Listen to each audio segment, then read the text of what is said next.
We have the greatest pitchside reporter of all times. I can't remember the actual words, but it was along the lines of, where'd you get beat 8-0? You know, well, that's not good enough, is it, Danny? I wouldn't bet Everton with your money. Varane's never fit. And when he is fit, he's bang average. I basically look like the man who shot Bambi's mother live on television. It was horrific. Have you got one sort of tip that you often you give to aspiring broadcasters? Yeah, buy my book. Called? Cheers, Geoff. There we go. Welcome back to another episode of No Tippy Tappy Football, brought to you by William Hill. And the international break is over, hurrah, and we are back. Sam, though, is taking I'm going to say well-deserved break. He's taking a well-deserved holiday, and so we have our favourite... Sub. Yes, our favourite sub, yes. I was thinking, what is the right title for you there? Sub's good, I'm happy with sub. Yeah. Great. Tim Sherwood, you're back. Thank you so much for always jumping in. Pleasure. Great to be back. It's been boring, isn't it, international? Really? I mean, I always think they are. I mean, we know we're going to qualify. I mean, Scotland didn't know they were going to. They've done brilliant to actually get there. But England, it's never exciting for me until they get to the tournament and they get to the latter stages, because that's where they should be. But they should be winning it with a group of players they have. But it's good to be back here. And today we have a special guest. We're going to get into the international stuff because I am Scottish, don't forget. So I like to just bang that drum non-stop. They so did brilliantly. We'll get into it, definitely. But yes, would you like to introduce our special Yeah, guest? we have possibly the greatest pitchside reporter of all times. Is there something else coming? Mr. Geoff Shreeves. Welcome, Geoff. Thank you very much. Nice to see you, Natalie. Nice to see you as well, Tim. Who dropped out? Who am I a sub for? No, you were top of the list, yes. Thank you so much for being here with us today. I'm looking forward to this. I've seen the show. I love it. It's a great show. Well, we always like to start by asking, where have your paths crossed? Because I'm imagining you must have interviewed Tim post-match at some point. Yeah, we actually know each other quite well, and we go back a long way. First from Blackburn Rovers, and then Tim lives in Hertfordshire, where I live as well, so our paths crossed there. Yeah. And then, of course, when Tim was a manager too. So, I mean, we were talking on the train. I mean, it's a frightening amount of time, isn't it? Yeah. I mean, it flies when you're in the same industry, you know, no matter where you are, where you're on the pitch, you're on the touch line, or you've got a mic in your hand. You're in the same world. You're mixing with the same people. So, you know, our paths... Probably 30 years. Our paths No, it can't be 30 years. What year did you win the title? 94, 95. So that is 30. It is 30 years, isn't it? Yeah. So you were working for Sky then? I must have been 16. So your first game, Geoff, was the opening game of the Premier League. Yeah? My first game for Sky, yes. I was the person, when Rupert Murdoch decided to invest millions, which in fact became billions, into a football and television revolution in this country, I had to give it the thumbs up before it could go ahead. It was down to me to give it the thumbs up. Now, that's the truth. The detail is I was the floor manager on the first day, so the referee, I had to cue him and tell him it was time for kickoff. But I tell people that I started. Why not? I started Sky's coverage in this country. Wow. So your career covered Tim's winning the league, the football career, and then his career into manager. So did you interview him as a player and a manager? 100%. 100%. Love that. Tim was always good with interviews because you always spoke from the heart. I mean, same as you are now. It was pretty direct. He calls a spade a spade. Let's be honest. Yeah.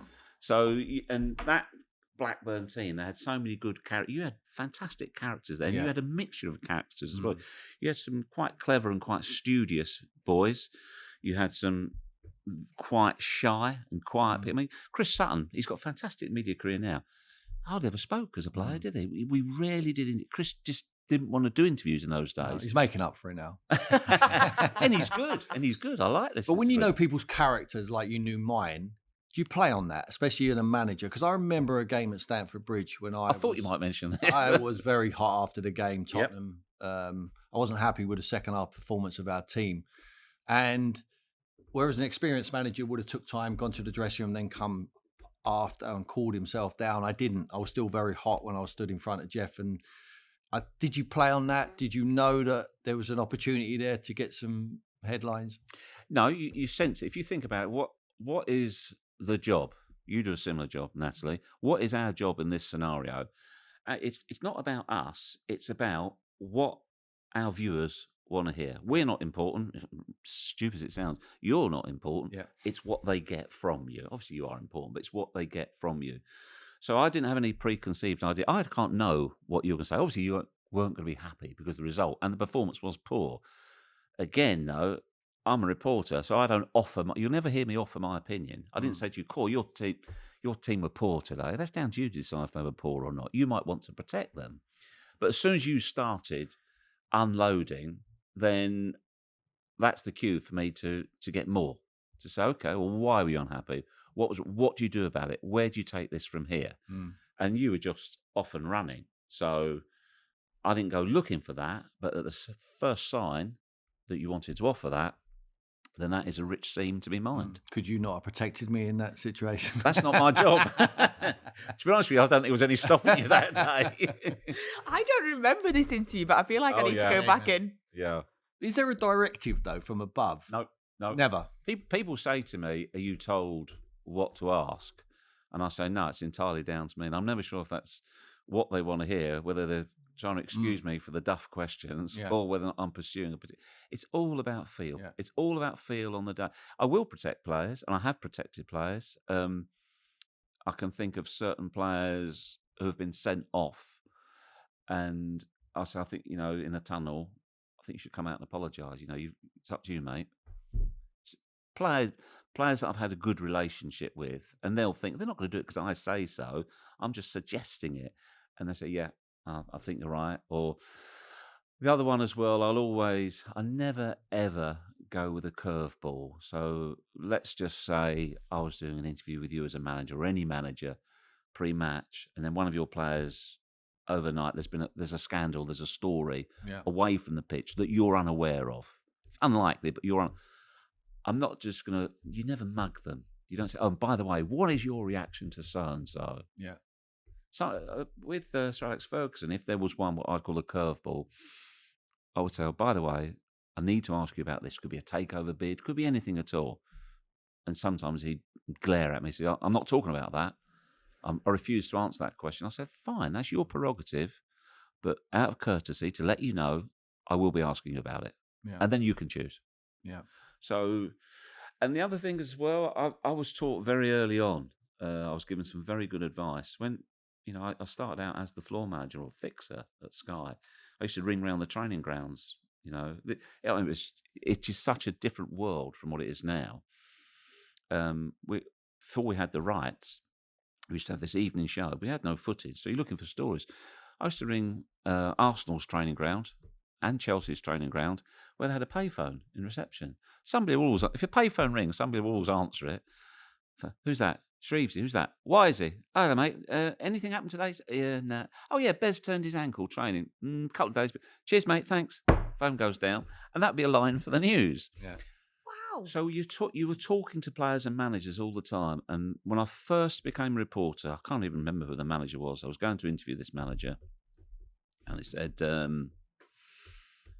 I wrote out a list of 10 questions. I thought them all the night before, and I showed them to Richard Keys, who's an experienced journalist, an experienced broadcaster. I said, "What do you think of that lot?" He read them. He said, "Very good." He said, "They're very good questions." He said, "They're appropriate, they're probing, they're good." He said, "But you've got 2 problems." I said, "Go on." He said, "You hit him with all of those tomorrow. It's going to be difficult for him. And then you'll see him in again about 4 weeks' time. 2 things will happen. Next time, he'll be ready for you. And also, he'll have told all his mates, all the other managers, this so-and-so is a clever so-and-so. He's trying to get us all the sack." He said, "Never forget, we're in the repeat business. Yeah. You've got to work with these managers. You've got to work with these coaches, yes, but there's an understanding what's right, what's wrong, how far you can push it in an interview." So, for instance, referring back to Stamford Bridge, where you were running hot, I didn't say to you, "Well, do you think then next week, naming 2 players, you should leave them out because they were the poorest today?" Or you're going to go to Daniel Levy and say, "I demand more money." I didn't crank it up anymore. Yeah. What I'm saying is it was all your fault, nothing to do with me. I think you're right. I think I've actually watched it many times and realised that it's a learning curve, and you would learn from that, and to not do it again. But like you said, I just spoke from the heart. I was really hot. I wanted to make a point that the fact that some of them players at the time, I felt like they were doing Tottenham a favour by putting a shirt on, which is wrong. Which, for the likes of Natty and I, is gold dust. You're thinking ka-ching, ka-ching, because these are really good lines. These will be the headlines tomorrow. We're not setting out to create headlines, but we want to create gripping content. Yeah. And that's what you want. Have you ever gone over the line? You think you haven't, Yes. but if a manager feels you 100%. have, and as soon as you say, Yep. okay, thank you, does he then stay in the office and have an argument with you? Has anyone ever threatened you in there? Or Yeah, I've had conversations. Well, I've had a couple of major bust-ups with Sir Alex Ferguson that they're well documented. One that threatened to turn physical. So, but also you get it wrong. I remember very, very early on, and it embarrasses me to this day. Danny Wilson, Sir Bobby Robson's first game in charge at Newcastle United at home, they did Danny's team, Sheffield Wednesday, 8-0. So, it was jumping, Shearer was scoring, it was an amazing day. So when I've done Danny post-match, I sort of did the interview, I didn't really think about it. And afterwards, the producer said to me, you didn't do Danny any favours there, did you? I said, what do you mean? He said, have a look. And I went back, and it was really insensitive. Instead of saying, as I would later, when I understood the craft a little bit more, Danny, really difficult day for you. What can you say after that sort of defeat? And I was just, so insensitive. I can't remember the actual words, but it was along the lines of, well, how'd you get beat 8-0? Well, that's not good enough, is it, Danny? Are you under pressure? Sort of thing. Just, yeah. Do you know what made it worse? Danny's a really, really good guy, and I phoned him and I apologised for the way I conducted the interview. He said, no, it's no problem. I understand, but I appreciate the phone call. And the fact that he was such a good guy about it made me feel even worse. Yeah. Do you think this is a part of the reason, obviously, your career's been, you've had such longevity, 32 years, you said, at Sky. Do you think it's because you were able to build up trust with the managers and the players? I think it's a hugely important part of the mix. As Tim said, look, you work at Manchester City. Mm-hmm. We're all in the game together. You can push the boundaries, but you can't cross them. And it's about trust, it's about respect, it's about relationships, and also as well, people tend to remember when you've been good with them in the difficult times, and that's another learning curve as well. If a manager or a player is in a situation, either their form is poor and it's going badly, one of the worst things you can do, in fact, a really big learning curve for me was, I got the interview with Glenn Hoddle when he only did Us and ITV. It was me and Sir Trevor McDonald when he was fighting to keep his England job. And there was a lot of media speculation. It was about the comments he'd made, which he disputed. And I knew Glenn well, and I considered Glenn a friend. And I went and did the interview with Glenn. And I basically said, this is all so unfair on you, Glenn. It's all the media, etc. And I gave him such a soft ride. And it did two things. One, it exposed me as not being good enough as a journalist at that point. This was really early in my career. And two, it actually did Glenn no favours. Because if I put it to him squarely, the accusations, what do you think of this? What do you think of that? How do you respond to this? He would have given his opinion. So I let him down, I let myself down, and I let the viewers down. So it was poor. So although you can look after people, you also have to give them the platform. Do you think it'd be good if we start introducing referees to the camera? We did it. We did it so many times. And the problem with it is we only used to speak to them when they'd made a mistake. Because if a ref's had a good game, that's not good television. What's interesting about, you got that offside call, or... I think there's a balance. The game has changed enormously with the introduction of VAR as well. The other thing as well, I think I don't think we're in a good place with our relationships with the officials as well. Quite often, particularly when it was a televised game, come down the tunnel at half time and a referee's made a big call and there'll be one manager chirping in his ear saying, you so-and-so, you got that wrong, blah, blah, blah. And the ref would look towards me, and I might even been the floor manager in those days, or the reporter. And if all you got to do is you do that to say, you're right, you got the call right. You see that? They're like a player. Celebration. They are so professional. And when they look at you, they look at you like that, and you go, because they know they've got it wrong. They are crestfallen. Yeah. And what can I say after? When you look at in a game, the amount of times players misplace a pass or there's a mistake. These are mistakes. Refs make mistakes. Yeah. That recent game, the Tottenham game against Liverpool, Yep. the horrendous decision. Yep. Or non-decision. You know, Geoff, because you're down there in that tunnel. And I tried to tell people as a manager when you were upon it, there's no way they didn't know about that. They knew straight away. Now, the referees are saying that they didn't know until after the game. Howard Webb's come out and said he didn't know. If I'm Jurgen Klopp, I'm telling him how wrong he's got that. And you see it. I mean, you see the managers going up to the referees, don't you? As they come off at half-time. They try, and the security tries to keep them away. Yep. But you've seen it on the laptop. One of your analysis guys is absolutely shown instantaneously. Straight away. Yep. I was at the game. I saw the incident. I knew within 10 seconds that they made a real bad error there. And Jurgen would have been telling them. So there's no way that referee didn't know until after the game. It's impossible. He knew straight away. I think the difference is there, though. The referee might not have known until after the game, but it was VAR's mistake. It wasn't his mistake. Yeah. So the referee in that scenario, what can he do? He's saying, well, I was told, check complete, it's offside. Yeah. The game's restarted. He can't do anything. He's got nowhere to go. Yeah. But going back to your point, if we interviewed that referee, what would we have gained from that? I just think it's good television.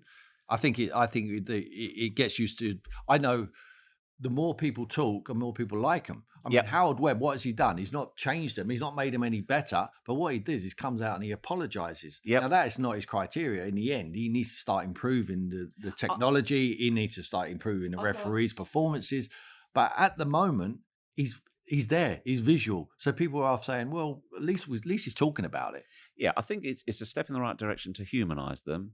I don't know if you remember a couple of years ago, Cara and Nev, they went to the headquarters and they did being a linesman. I mean, there's an argument being a linesman is harder than being a ref. You've got to look that way and that way at the same time. Yeah.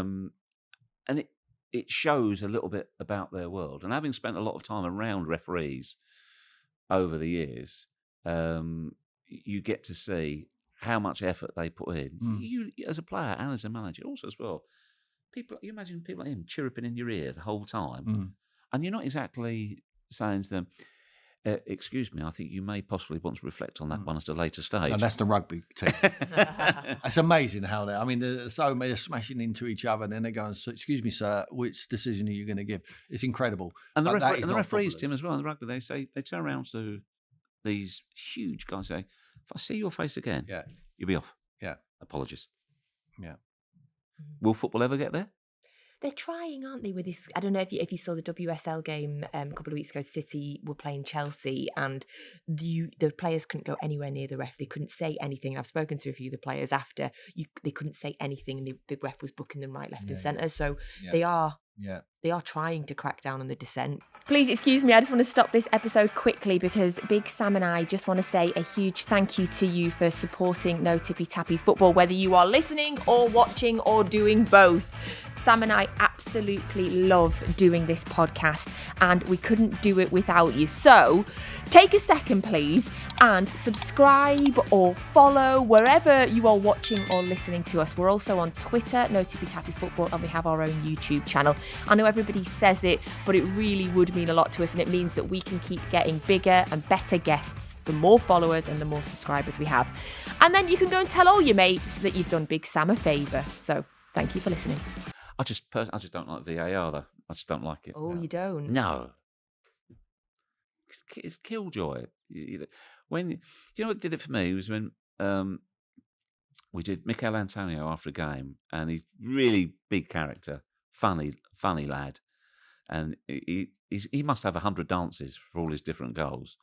I said to him after he'd scored, I said, "No dance, surprised. You said, well, he said, you can't, can you now? VAR.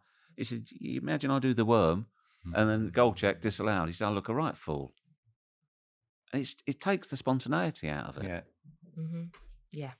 Not for me. I think we've all felt that. So it's lovely to have you here today, but I was wondering how is it for you to be on the other side now of the interview? What's that like? Are you thinking, oh, they should ask me this, or they should, are you judging our performances? Well, you're doing very well. Okay. No, to be honest with you, I quite enjoy it because it is, as you say, the boot is on the other foot, and it's a different process. Having been on that side for 99% of my career, to be on the other side, yeah, it's good. It's. I like working with other people and seeing. So one of the reasons I left Sky was I wanted to experience different situations. Now, something like this, I couldn't have done whilst I was still at Sky. And when you work with the same people and you're asking the same questions, and you can get stale. So different experiences I enjoy as well. I also like seeing other broadcasters, see how they work, what techniques they deploy. I've always been a massive fan of, we were talking about documentaries earlier. I love documentaries and interviews. I've always, even before I worked in the media, Parkinson, Alan Wicker, you name it. I just love the art of an interview, the cut and thrust of an interview, how far you can push it, what research you've got, what you haven't done, what you've looked at, how much you can go. There's 1,000 ways to do the same interview, and how you approach it. I love the craft of it. Who's the best in your industry? Who do you like? As an interviewer, Yeah. What, doing the same role that I do or as I did? I like Gabriel Clark. Yeah. Gabriel's also a filmmaker as well. Gabriel's very direct. He's a very, very good pro. I like Gabriel. What makes him good? Does he have to understand the game, what he's talking about? Well, that's a good question, because it's something quite often you'll hear more old school managers will say, you never played the game. Yeah. Well, I've never been shot, but I know it hurts. So you don't, and also as well, our audience are not ex-professional players. So another one of my roles at Sky was to get pundits, to get people to come on the show. And when we signed people long-term, gave them a deal, they'd just come out of the game.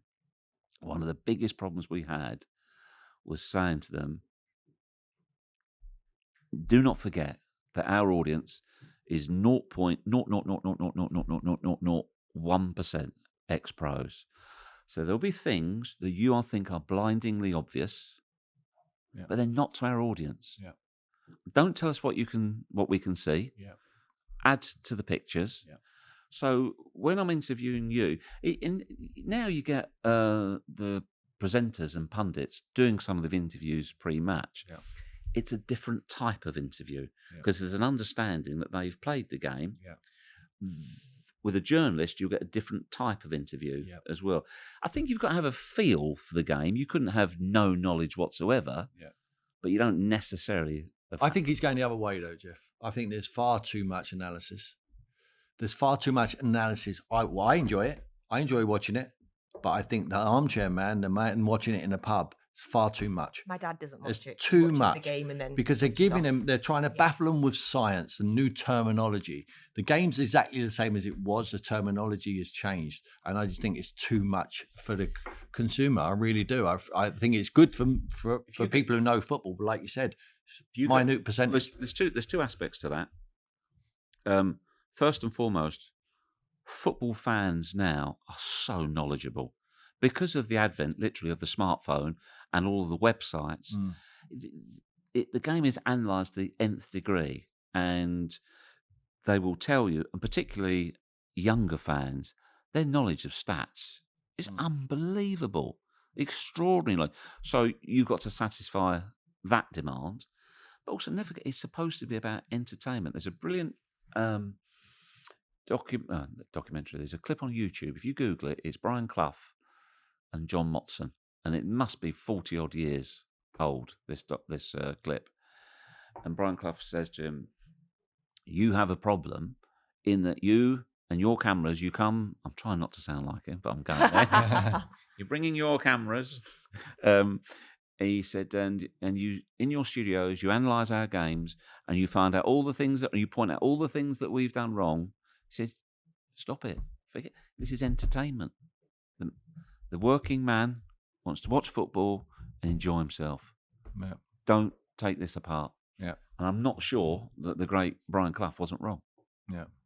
Yeah, absolutely. Because it seems like a lot of the time that is all we do now, is try and take it apart and not always enjoy the spectacle. I know when doing post matches, you often end up talking about what went wrong first, as opposed to talking about what was special about the game. Well, that's the other thing as well. You know, when you're interviewing a manager, especially a losing manager, you can't say, okay, why was your team crap today?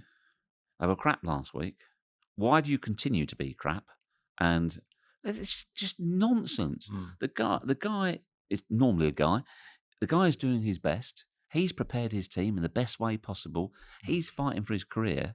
So you got to try and gently probe as to, okay, why isn't this happening? What do you think you need to do? It's not his fault. Now, tactically, sometimes it might be his fault, but they are difficult. They are difficult scenarios. Some managers handle them better. Some managers keep their cool when they're interviewing. Others don't. Others, some of them are old hands at it as well, and they can see it coming as well. But well, Sam's a genius, no? I mean, you ask Sam one question, he knows you're on a time scale. He will answer it however he wants until your time is up. Sam was great with us because he was open. He was open to television. He was open to, because in the early days, don't forget, the players and the managers, you'll find this unbelievable, they didn't have to do interviews. It wasn't in the contract. It was grace and favour. So as the floor manager, I was, would you speak to us today? Sometimes you say no. Yeah. Not in the mood for it. That was me. No, you wish you'd said no. No, then, but back in when I was playing, no interest. Loads. No interest. No interest. Just a lot of people would. They'll put themselves up, but I just felt if they want to talk to me when I do well, they want to talk to me when I don't. Well, that's the other say nothing. That's the other thing as well. Is most of the time people say, well, why are players guarded? Why do they behave in a certain fashion? It's not what the public think. It's what the lads in the dressing room are going to say. Yeah. That is 100% what's on their mind. Yeah. What will the lads think about me saying this or saying that? Now, certain characters or individuals will say the same there as they would in there. But that's another factor to it.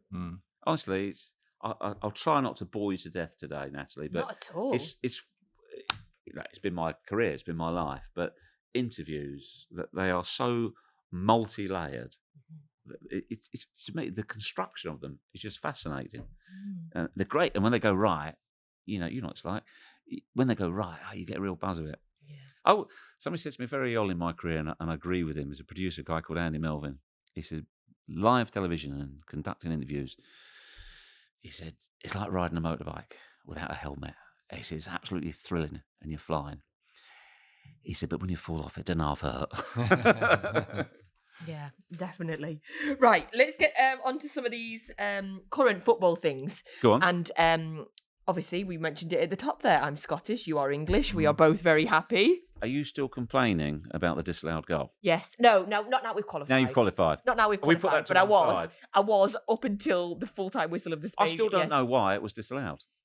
Oh, I don't either. I'm not sure they do. No, it's terrible decision. No, it was nonsense, wasn't it? What a finish as well. Brilliant. What a finish. And again, that's what always annoys me. We can't talk about that now because it wasn't a goal. I want to talk about how good that finish was, not about, yes. But we qualified. Fantastic. So, and he's had a good couple of weeks, hasn't he? Scott McTominay. Oh, yeah. Incredible. For someone who's been bombed out of Man United, really, I mean, Hannibal was playing in front of him, and I liked what he did when he came in for a few games. Thought he was man of the match, and he got left out for the superstars who were coming in. Just like McTominay, but McTominay has come off that bench, not sulking, with a point to prove, and scored 2 injury time goals to turn that game around. Fantastic. I think you only get that from an academy player, someone who really Did you see has his post-match heart. interview? Yeah. I loved his post-match interview that day. I thought he's it was been lovely. brought up watching that. Yes. Fergie days, Fergie time. Yeah. We're still alive. And he has got the manager out of the mire there, 100%. Now, I don't think it makes him a good manager by them 2 late goals. I think whatever we thought about him, if they was to lose that football match, is still what we have to think about him. I keep saying it. He's taken the club backwards from last year. He had a very good season, but I don't believe what he's doing at the moment is good enough for Manchester United. I really don't. I just think that they've got, like I say, it annoys me when I see boys like Hannibal. He's gone to Birmingham.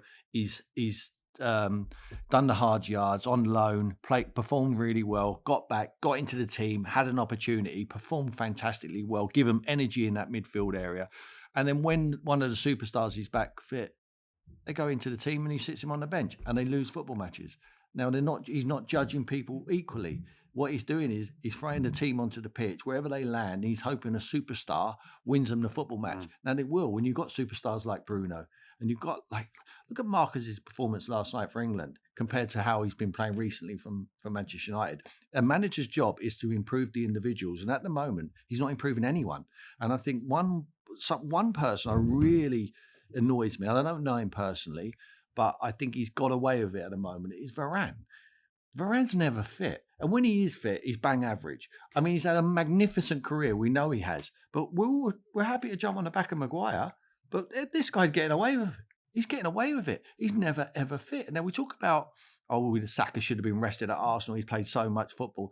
The ones who play more football are more durable. They never get injured. They hardly ever. Now, that man, he plays once. He's injured for 2 weeks. He plays again.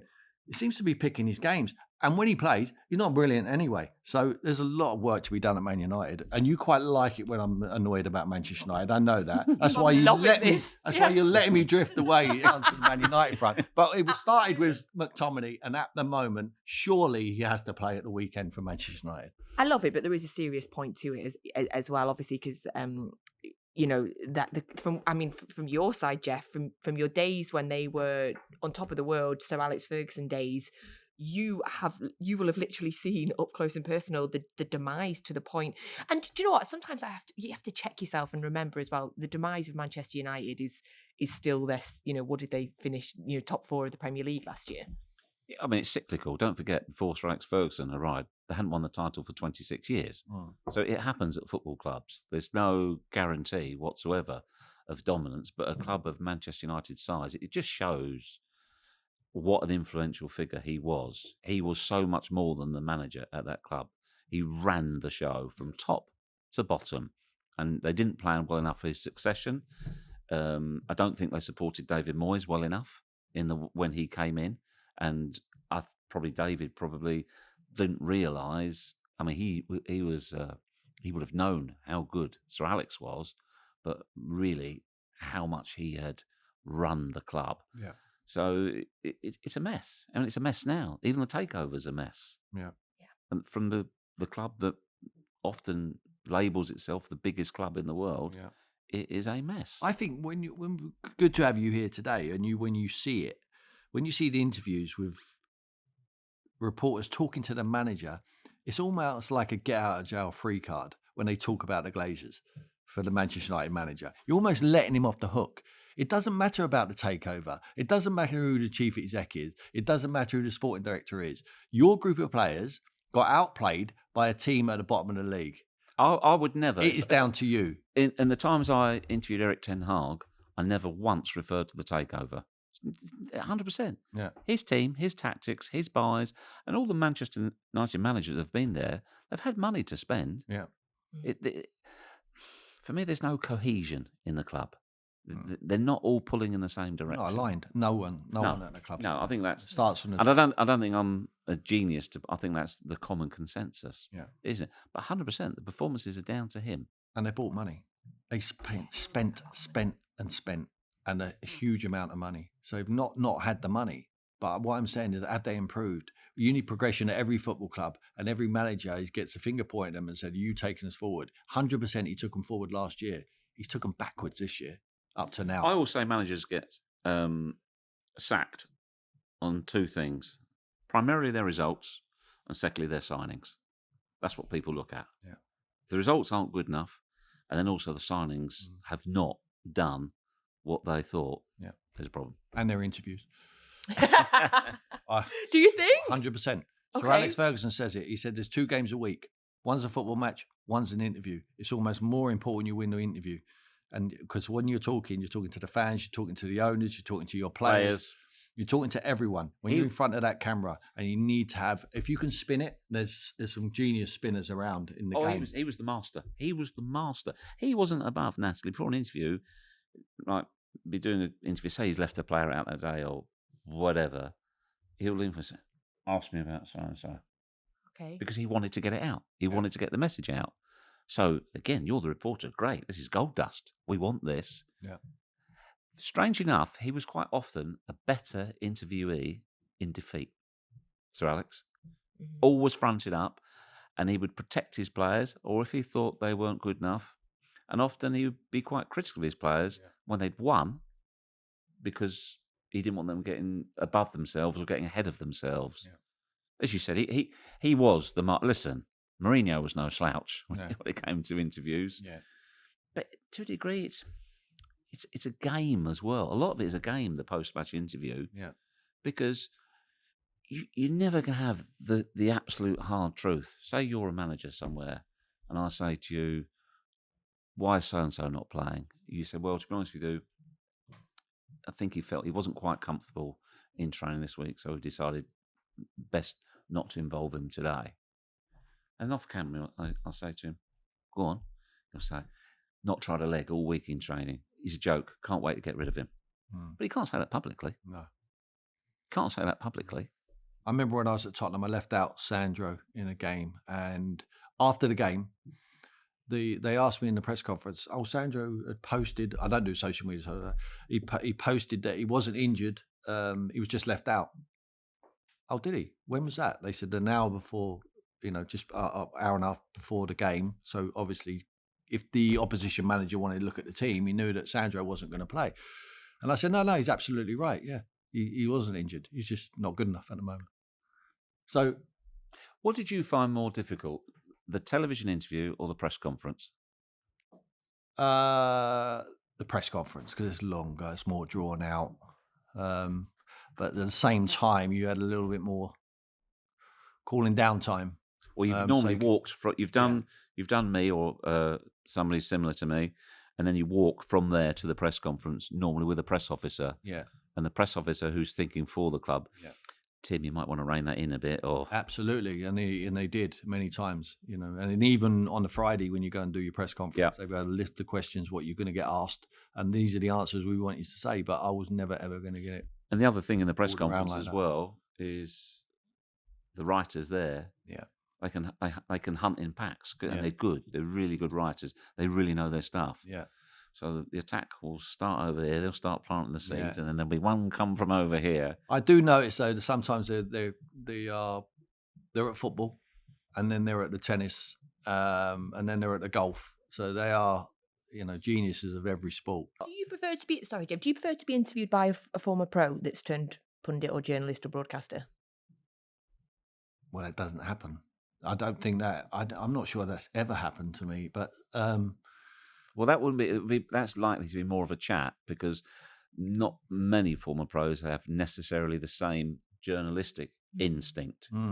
They know what's happening in the media, but it's almost a mirror image of what you're saying. But what I would also add is, I've had many a player say, not just to me, but they say they've had better conversations discussing football with journalists than with other players.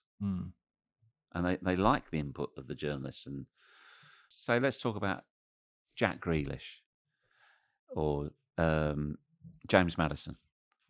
People love them because what you see is what you get. And that character and that personality. Now, it would be very difficult to falsify that in the current world.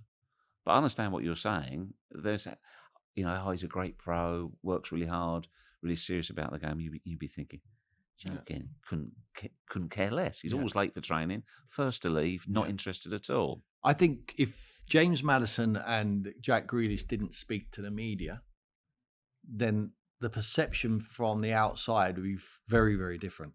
I think the more them two guys talk, the more people like them. I think they are great 100%. kids. Great kids. The more Jack talks to me, the people say he's just a normal boy. Same with Maddison. You know, they have perception. They can have the bling, the bags, whatever. Doesn't matter. Are they performing? Yes. Are they top drawer players? Yes. Are they good lads? Yes. And that's all you need to know. Look, they're not the first. Anybody in the public eye now is a brand. Now, I really dislike using that word in football, but it's true that you have brands of football. High-profile Premier League players, they are a brand for all the associated sponsors, for the image. I mean, and Gary Neville was right. He used to say, when he was a player, you should prepare for an interview in the same way you prepare in training, because when you go out there and you speak, there could be another manager, a chairman, somebody somewhere look at that and think, what an impressive guy. He's an impressive guy. It's part and parcel. It's part of your persona. It's part of your whole, which somebody may well want to buy. Would you say, as you're saying that, I'm thinking about Jude Bellingham, because every time you hear him talk, you think, wow, what an impressive guy. And then you remember that he's 20 and the sort of everything that surrounds him now is impressive. Yeah. I mean, he's just stepped on. I mean, it doesn't matter what the obstacle is in front of that boy and whatever level you want to take him to, he just ticks the box. I mean, he just seems to relish in that. I mean, he's playing for one of the, if not the biggest club in the world, at Real Madrid, and he's just stuck his chest out, shoulders back, and he's performing. He's always walked into that dressing room. He's not worried about the other personnel in there. All he's worried about is that this is a great stage for me. I belong here, and I'm going to show people what I've got. The boy is an absolute superstar, and it looks like he will keep his feet on the floor, which is really important. He's got a good family behind him. Everyone knows he's been great. Now, that sometimes makes it very difficult from a young age when you're a superstar and all the big teams want to chase you. He's panned his career, and he's made great steps at the right time, and he's gone very quickly. Like you say, he's a baby. And he's playing for Real Madrid, and he's going to win the Ballon d'Or. If he continues like he's doing at the moment, he will win the Ballon d'Or. He's a superstar for England now as well. He's a superstar for England. He's a superstar for Real Madrid. You know they call him in Spain, don't you? No. El Jefe, the boss. Yeah. At 20? The boss. Yeah, he's amazing. I told you, my son works at Real Madrid in their TV department, in the English-speaking TV department. He said, Dad, I cannot tell you the impression he has made at this club, both on the pitch and off it, the way he conducts himself, everything about him, people are just in awe.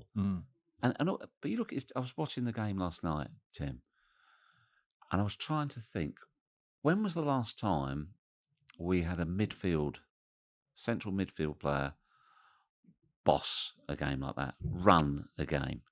I mean, you've got to go back to Gerrard, Scholes, two of the favourites for me. I mean, it was big comparisons. 2004 and this current group of players, the golden generation. But... And before though, probably Keane, you would say as well. Yeah, but, Gaza. I thought of Gaza last night as well. Yeah. And before that, you're probably talking Brian Robson. Yeah. So there's not many that have done it, and he's bossing games at 20. Yeah. I just think he's... Now, that's Italy we're talking about. We're not talking about Australia with respect. We're talking about the Italians. Yes. Who got a new manager, good manager. Yeah. Trying to get some organising, got ripped apart. Two players last night. Obviously, Harry Kane, I thought, was outstanding. Best all-round game I've ever seen him have in an England shirt. The way that second goal, people say he can't run. He ran away from people there. He was handing them off. But Jude just controlled the midfield area. But I think it's helped so much having Declan in there behind him. I think at the moment, the chemistry and the blend of what attributes the players have in that squad, I think is perfect. And the only thing what stops us winning the Euros is a little bit of luck or bad luck and Gareth. It is up to Gareth now. He has got the best squad in this competition, bar none. Which I think he would agree. And I think he's had this for a few tournaments. And I think we've come up short. Now, England have just reached the semi-final of the World Cup, and Buffrick is getting of the Rugby World Cup. Yeah. He's getting no credit for that because everyone's saying, "Oh, we had the draw." The draw. We've had that for England football, and we've got to the semi-final, and Gareth's been getting credit for that. We need to take that next step. He needs to win now. Otherwise, I think he will die wondering. I think he needs to go, forget covering up our weaknesses. We need to embroider our strengths, which is going forward. We did run it quickly before we move on. We ran a competition on Twitter over the international break. We were giving away a copy of FC24.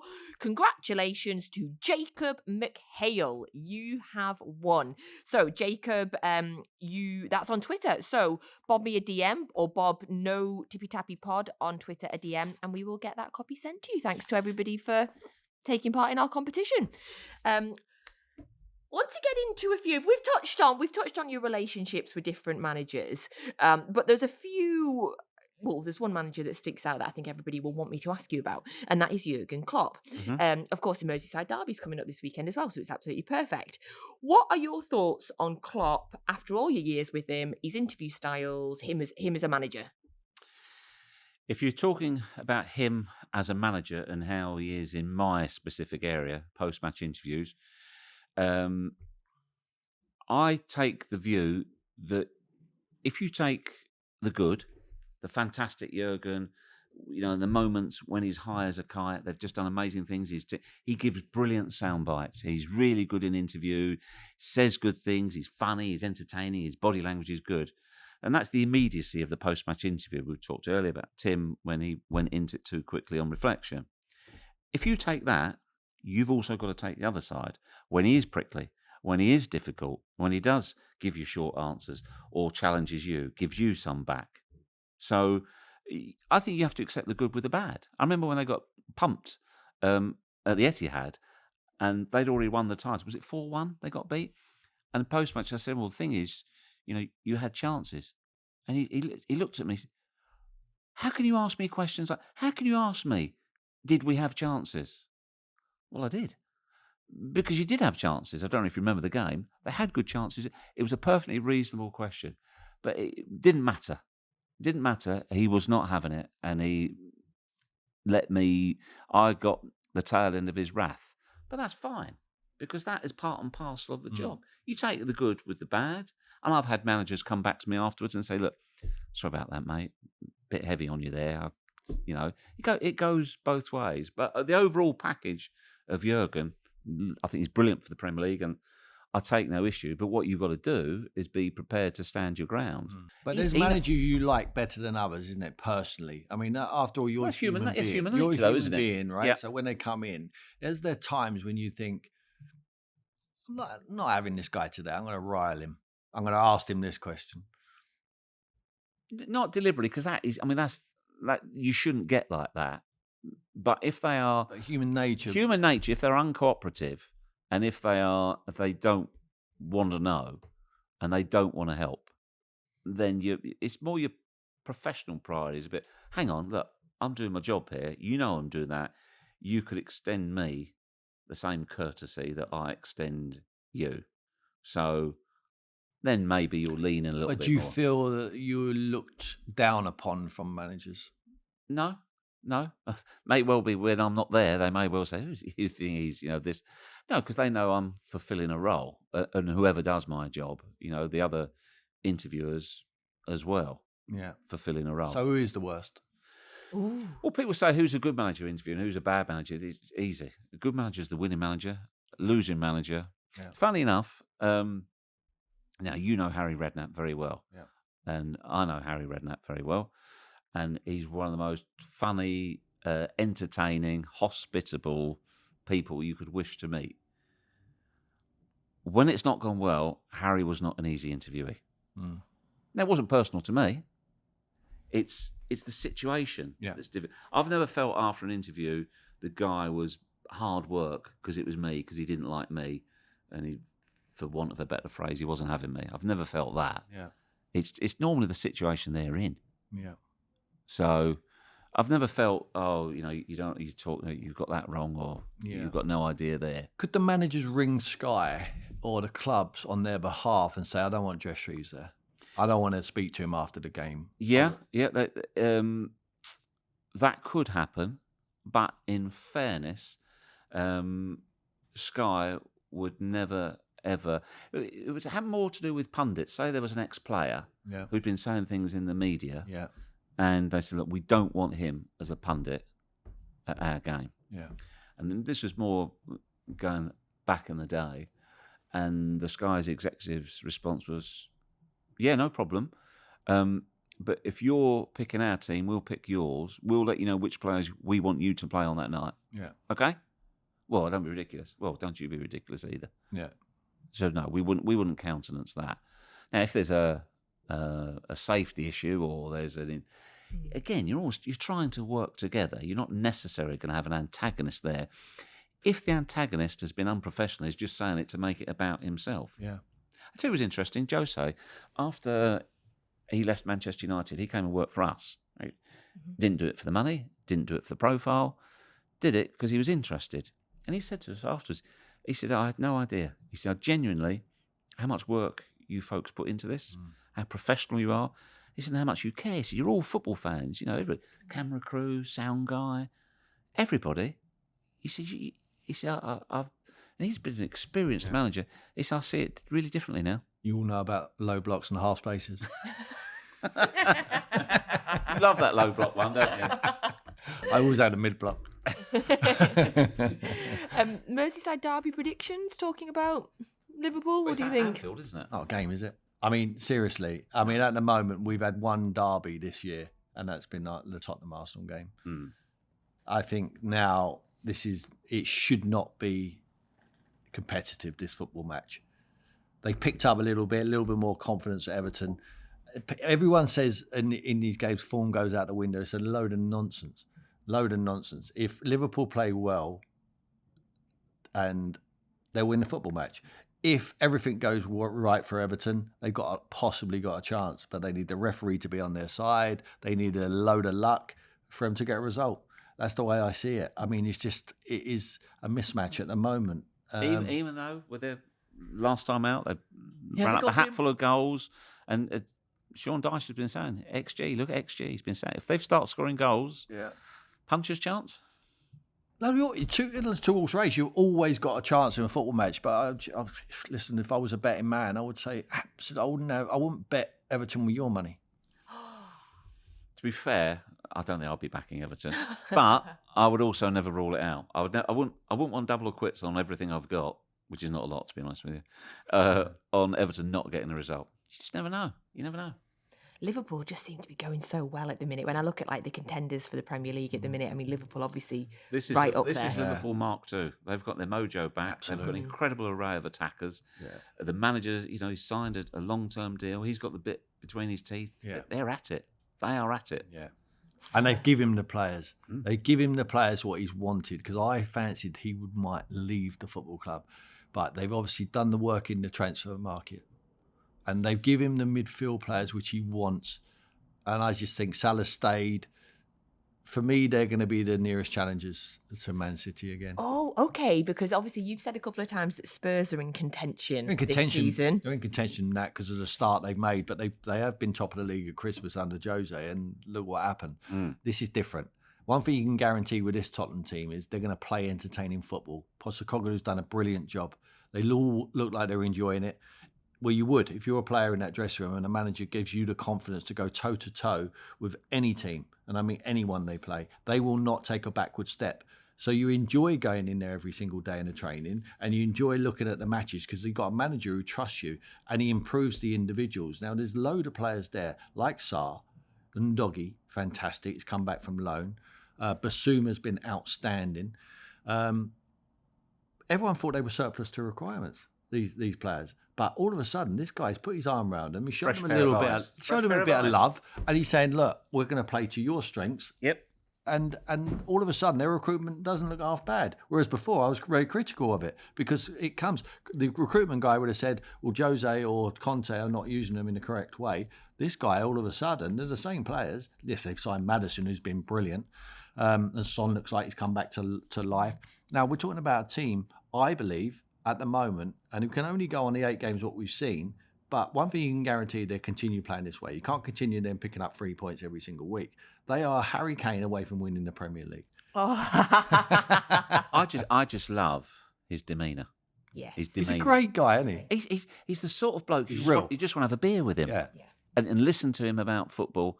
And he's just so disarming and charming at the same time. Did you see in the press conference, somebody said to him, the way he started the season, do you not think that James Maddison is a bargain at 45 million? He literally, his eyebrow went up and he said, mate, don't know what world you come from where 45 million's a bargain. Just keeping it real. Great. No, but he looks like he's not doing Tottenham a favour. Like the few managers who they've had. They've all of a sudden, okay, I'll agree to be your manager for a couple of seasons and give me a load of money. Yeah, this guy looks like he really relishing the opportunity to be on a big stage like that, done brilliant everywhere else he's been. When he first came, I thought, well, it's unknown. You can't really judge how well he's going to do. He wants to play on the front foot. He talks a good game. And I didn't know, obviously, the Premier League and the Scottish League is a completely different competition, very competitive, the Premier League, the most competitive in the world. But he's absolutely stuck to his word. He's played on the front foot, and they have taken it to teams, and they look good. And the fans are getting entertained, and that's all they pay their hard-earned money for. So far, have you noticed, we've heard Geoff's Ange impression, we've heard Geoff's Nigel Clough impression. Brian Clough, sorry, yeah. Nigel didn't speak too much. Do you have any more? Can you do anybody else? There's a few in there. We'll see how we go. We'll see what pops out. This might be a different career path for you now. What are you trying to say? I'm washed up. No, that your impressions were very good. We always take a listener question as well, a couple of listener questions this week. Harry Guttridge has asked, did you ever make it up to Branislav Ivanovic, yeah. Yeah, it's a name I know well and a story I know well. So you all know the story. You know what happened. It was a post-match scenario. It was in the Nou Camp. They just got to the semi-final. It's been viewed that many times on YouTube, so I don't need to go through the whole thing. But I basically looked like the man who shot Bambi's mother live on television. It was horrific. But there were a number of extenuating circumstances. We didn't actually know if he'd been booked. We weren't sure. I mean, if I ask either, do you know why he was booked in the game? No. Didier Drogba gave away a penalty, and he went over and he scuffed up the penalty spot with his studs. Nobody saw it but the ref. It literally was like that. So we didn't know. So this player, and I'm hardwired, this player gets shoved in front of me. I don't know if he's on a booking. I don't know. So I can't say to him, well done, guys. It was him, Ashley Cole and Petr Cech. Brilliant, guys, you're in the final. Because he's going to go, what are you talking about, you moron? I can't play in the final. And I also can't say to him, you must be gutted. You're booked. You're not in the final. Because I don't know if he's been booked. And I've got no choice, and we're live. So, as you know, I end up saying, were you booked? And instead of yes or no, I get this kind of confused, I think so. And then I said, well, there's a non-reaction. You'd be choked, wouldn't you? You're not in the Champions League final. I said, you do realise that means you can't play in the final? And I think so. And it was another... So anyway, we carry on. It's a great night for Chelsea. And there was no recriminations because normally, say when Tim was the captain of Blackburn, say I'd been over the top with a player, he'd come and have a word. He'd say, oi, you're out of order with whoever was the player. And, if I look at the tape and I'm wrong, I'll apologise. Get back to the hotel, the phone is lit up, it's going everywhere, and people are going mad, etc., etc. I think not the worst, did make me laugh. Lee Westwood tweeted, Geoff Shreeves told me I've never won a major. So anyway, I phoned him a few weeks later, and I said, look, really sorry about that, the way it came. And he said, it's fine. He said, it's no problem. But he was short. He didn't say a lot on the phone, but he was okay. And the next time I saw him at Chelsea, he was fine. He was no problem at all. And then when he scored a goal, he scored the winning goal, a header in I think it was the Europa League final. And I rang him and I left a message on his answer phone. I said, Branner, I'm so pleased now. You will be forever remembered, not only just as a Chelsea hero, but also for that goal and not for that interview. so that was that. But still, this stigma carried for years and years and years. And then Alison Rudd, excellent writer for the Times. You know Ali, really, really good writer. She's doing a piece with Branner at West Brom. And they're talking about West Brom and this, that. And she said, by the way, can I ask you about something? Do you remember the interview with Geoff? He went, oh, yeah. He said, the the Chelsea staff, they didn't tell us before the game who was on a yellow card. They decided not to tell us because they didn't want it to affect our performances. Now, you would have thought a player would know he's been booked. He said, I had no idea I was on a yellow card. He said, in the game, I wasn't sure if I was booked or not. I wasn't sure. He said, so when Geoff asked me, he said, I didn't have any idea. He said, I went in the dressing room and I was celebrating. It was all. He said, it was only when I got back on the coach and I looked at my phone, that was when I realised I wasn't playing in the final. So it couldn't have been worse in terms of the muddled elements of it. And the only thing that bothered me was people saying, oh, you did that deliberately to goad a reaction from him. It's nonsense. You know, from all the things we talked about here, I would never do that. If I was trying to do that, I couldn't have done a better job. I mean, it was poor, but it certainly wasn't deliberate. But yeah, to answer your question... Harry's question. Yes, to answer Harry's question, yes, there was no problem with the player whatsoever. It was the perception. Thank you, Harry. And you can always tweet us a question if you'd like to ask us anything on the pod as well.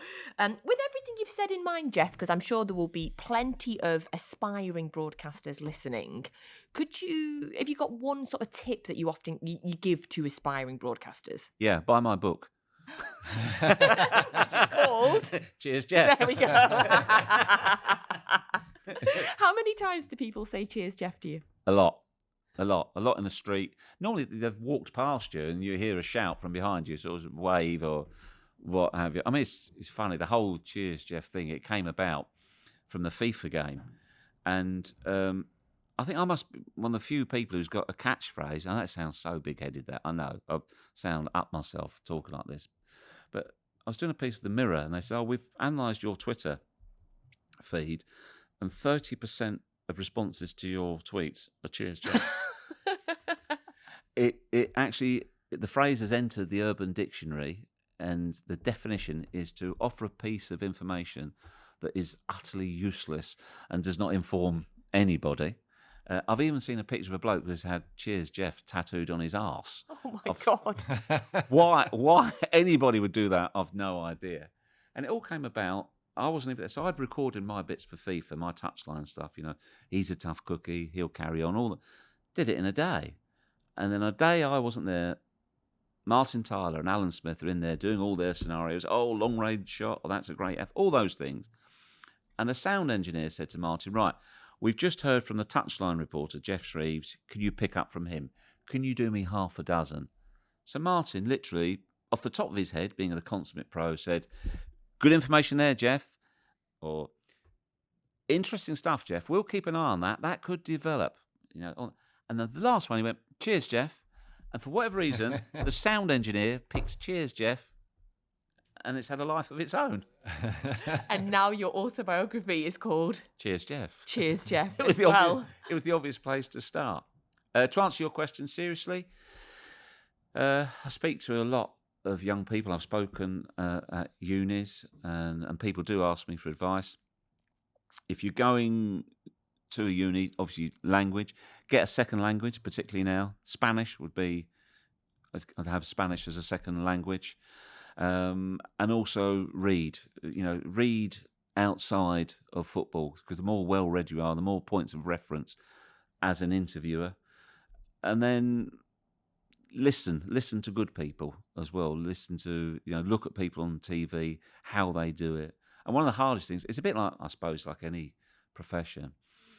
And I got lulled into a false sense of security when I first started out. The top performers in any area, they make it look so easy. Yeah. And they look as they've just gone in there. And you don't use, like commentators, they don't use 99% of the homework.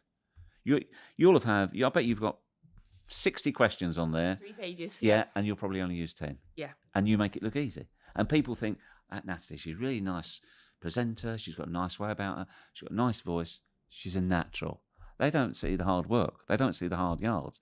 They haven't seen the failures in interviews. So it's all of those things. Ain't been any. Yeah. Let me tell you my story about when I accidentally hugged Kolo Toure after a post-match interview one time. That was pretty much the moment of my life. Tell us. He'd just come back from his drugs ban, when he took the diet pills. Yes. I had just started doing post-match interviews. It was maybe my third or fourth post-match interview. I'm standing in the tunnel feeling very nervous because there's people like yourself and other people around, and he did a lovely interview with me, and he just stepped forward and I just stepped forward at the same time, and I thought he was going to hug me. He wasn't. I hugged him. He stood there frozen, why is this girl hugging me? Everybody that's in there, looked and was like, Ooh. What's just happened? And I just stood there mortified. And yes, HR. Thankfully he was a good sport about it. How did you deal with that? Did you go to him after and say, Kolo, I don't know why I did that? What did you do? The next time I saw him, I said, I'm so sorry. Yeah, but he was fine. Yes, he was fine. And I've worked with him loads since. But yeah, I think he knew I was very new as well. So very new. I did want to know, do you support anybody?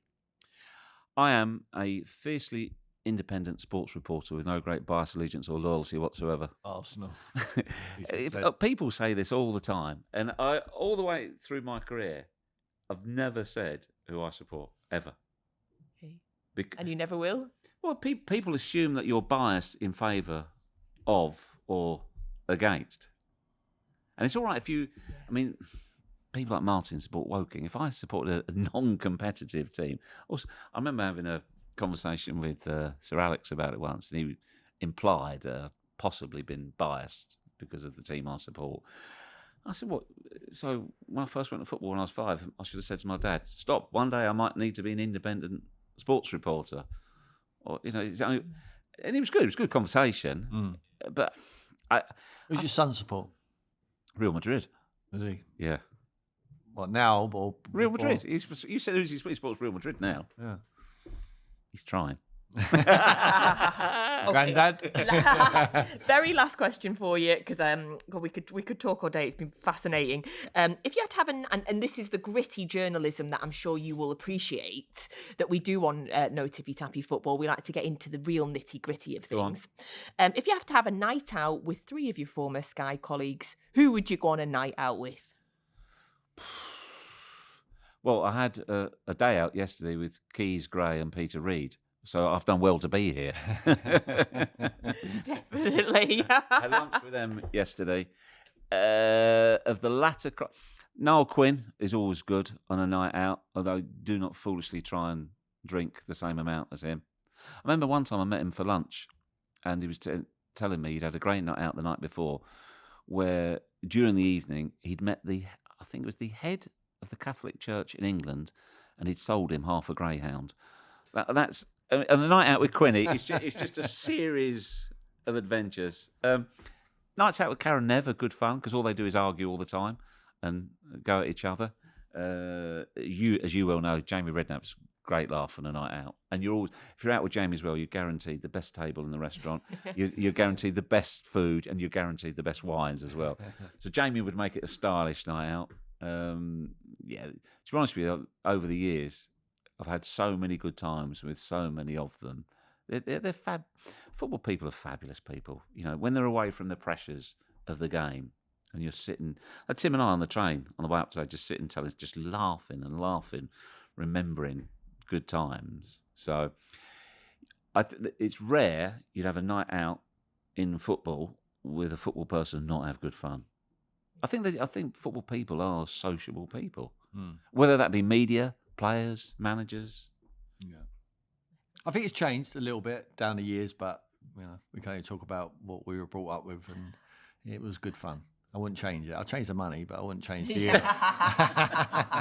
Yes, the freedom you had for that side. Yes. I said that was last question, but again, just one more last one. What's next? What's the dream for you now? Are you enjoying a quieter life, or where will we see you next? Are you going to sign a new deal? The honest answer is I don't know. And when I decided to leave Sky, I could have stayed. They made me a decent offer. It was perfect. I could have seen out my time there, if you like. And I always say it's a really hard thing in life, but it's just an important skill, knowing when to leave a really good party. And it's almost, you can apply it to a social occasion. Stay too long, everyone's drunk, and it turns into rows, and you wish you left early. Go too early, you miss all the fun. And it just felt like the right time. I'd like to experience some different stuff, some documentaries, some films, podcasts. I'm talking to a few people at the moment. Obviously, there's very stiff competition in the podcast world.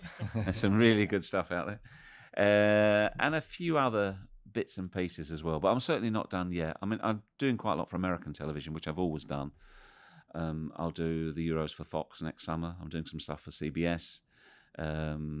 So, yeah, as long as I stay, again, there's another expression in our industry. It's a bit like being on a Ferris wheel at the fairground. Sometimes you're at the top, sometimes you're at the bottom. But as long as you stay on the wheel, then you're doing okay. So at the moment, I'm still on the wheel, and hopefully I'll stay on the wheel.